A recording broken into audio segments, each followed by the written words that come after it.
سال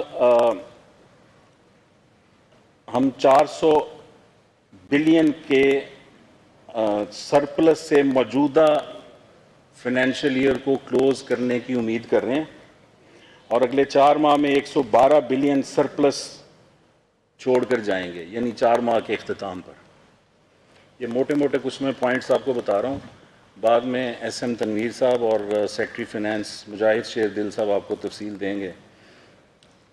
اس کے علاوہ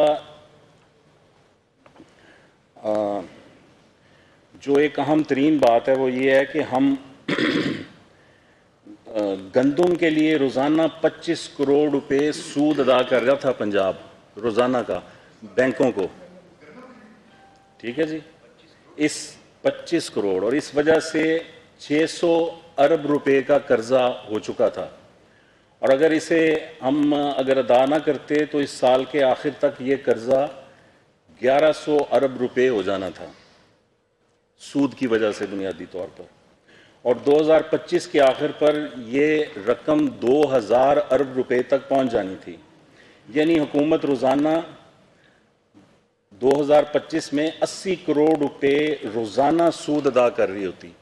چنانچہ نگران وزیر اعلیٰ پنجاب نے کابینہ کی منظوری سے یہ فیصلہ کیا ہے کہ اس صورتحال سے بچنے کے لیے ہم فوری طور پر 600 ارب روپے کا قرض اتارنے کا سلسلہ شروع کریں، اور یہ سلسلہ شروع کر دیا گیا ہے اور اس کو 4 ماہ میں ہم یہ قرض اتار دیں گے۔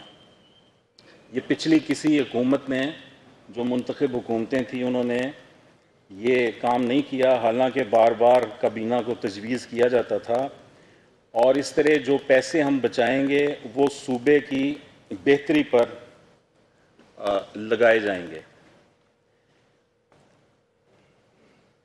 اس کے علاوہ سرکاری ملازمین کی تنخواہوں میں 30% اضافے کا فیصلہ کیا گیا، اور جو پینشنرز ہیں ان کی پینشن میں 5% اضافے کا فیصلہ کیا گیا، اور جو 80 سال سے زائد عمر کے پینشنرز ہیں ان کو 20% ان کی پینشن جو ہے اس میں اضافہ کرنے کا فیصلہ کیا گیا۔ تو یہ کچھ کی پوائنٹس تھے جو میں نے آپ کو بتائے ہیں۔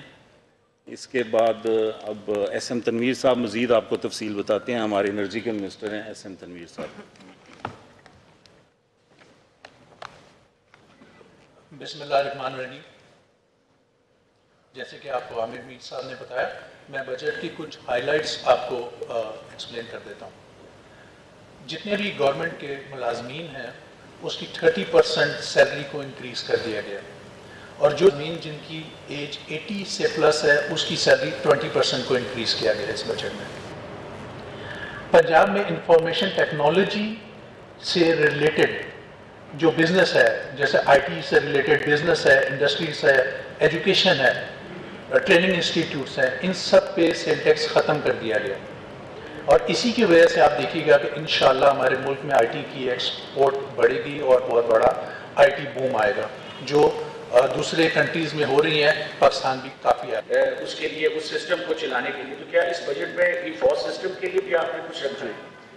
بیسکلی آئی ٹی سیکٹر میں 10 بلین 10 ارب روپیہ ہم نے 4 مہینے کے لیے ایلوکیشن رکھی ہے، جس میں کہ یہ ڈیولپمنٹ بھی شامل ہے۔ اس کے علاوہ جیسے منسٹر صاحب نے کہا کہ IT training, education, IT business industry, اس میں پنجاب کی حد تک جتنے ٹیکس تھے جو کہ سیلز ٹیکس آن سروسز ہوتا ہے وہ ہم نے 0 کر دیا ہے، تو 2.6 ارب تو صرف اس کا بینیفٹ ہے جو آئی ٹی سیکٹر کو جائے گا۔ باقی 10 بلین کے فنڈز رکھے ہوئے ہیں۔ البتہ محکموں کے پاس ایڈیکویٹ آئی ٹی اکوپمنٹ ہے، اور یہ ای فوس چلانے کے لیے ان کو اتنے لیپ ٹاپ نہیں چاہیے۔ ایگزسٹنگ جو اکوپمنٹ محکموں کے پاس ہے، تمام 40 محکموں کے پاس، وہ ایڈیکویٹ ہے کہ اگر انہوں نے ای فوس چلانا ہو، بٹ اگر کسی محکمے کو چاہیے تو پیسے ہم بجٹ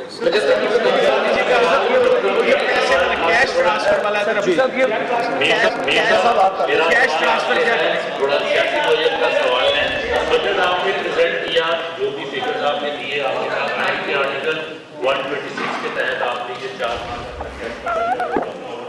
بجٹ دیا، لیکن آئین یہی کہتا ہے کہ آپ کا جو مینڈیٹ تھا وہ 90 دن کا تھا،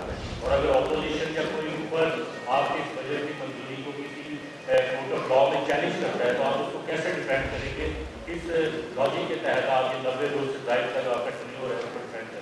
इसी में ऐड कर लेते हैं सर वो काइंडली वो दीजिएगा कैश वाला।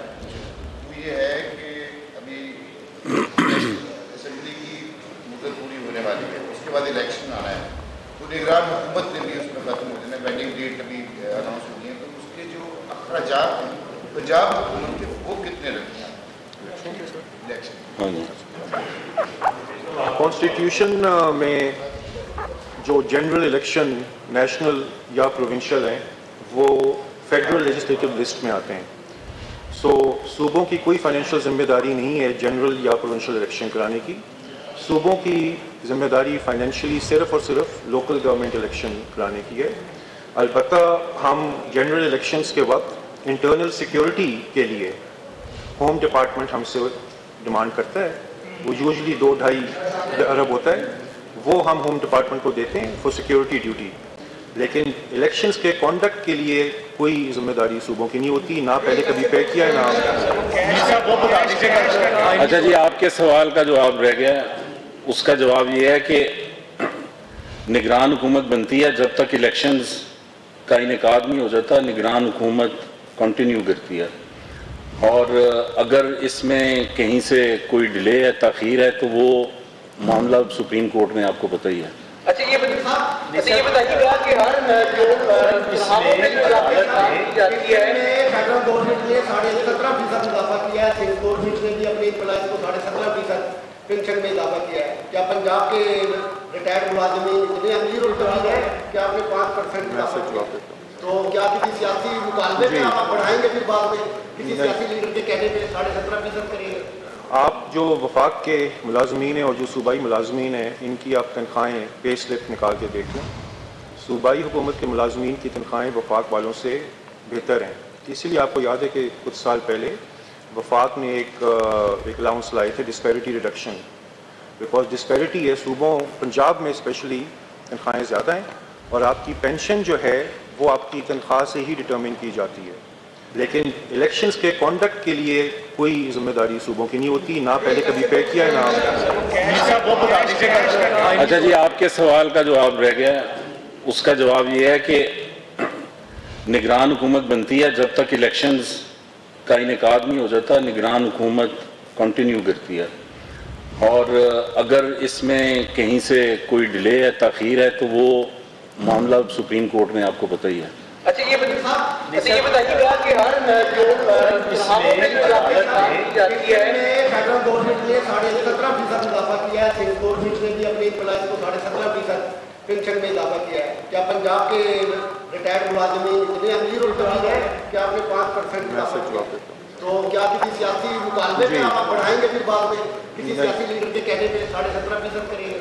आप जो वफाक के मुलाजमीन हैं और जो सूबाई मुलाजमीन हैं, इनकी आप तनख्वाहें पे स्लिप निकाल के देख लें।